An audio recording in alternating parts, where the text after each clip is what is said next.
Keyways, temperature gauges, center pinning, it all sounds complicated.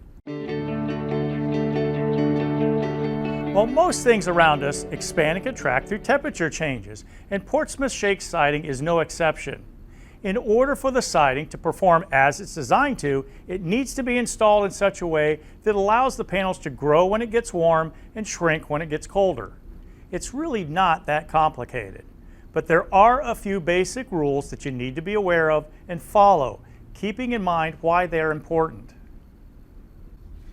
Begin by making sure that you're using the correct starter strip for the shake panels. It is different than other siding products. Now, the first step in managing the expansion and contraction of the panels is to make sure that you're leaving enough space in the accessory channels. This space should be 1/4 of an inch if the temperature is above 40 degrees Fahrenheit, or move it to 3/8 of an inch gap if it's below 40 degrees Fahrenheit. Now, here's one of the most important details of all, and it's one that's often missed. When you're fastening the panels to the wall, be sure to center pin each panel.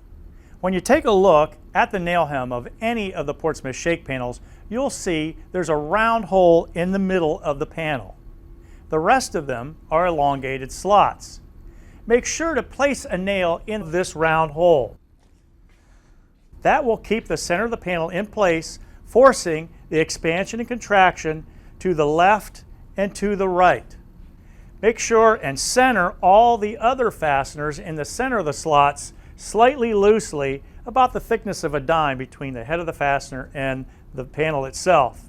By forcing the expansion and contraction to the left and right and keeping the center of the panel stationary, that will keep the seams from coming entirely closed, causing possible issues at the seams. When seaming panels together, take notice of the temperature gauge lines that are on the upper right hand corner of each panel.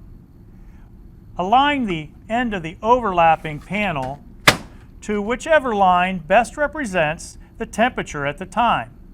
In other words, in the summertime, the panels are going to be closer together, and in the wintertime, they'll be further apart.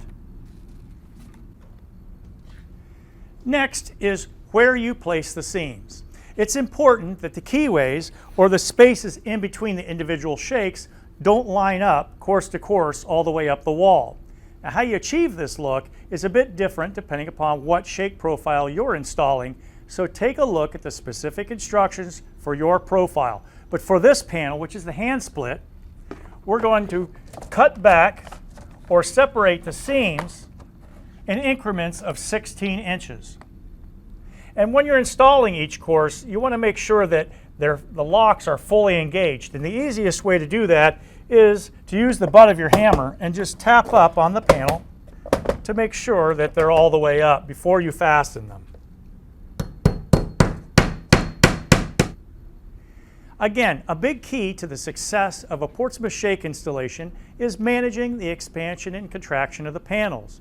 Keep this movement in mind and your project will look great for years to come.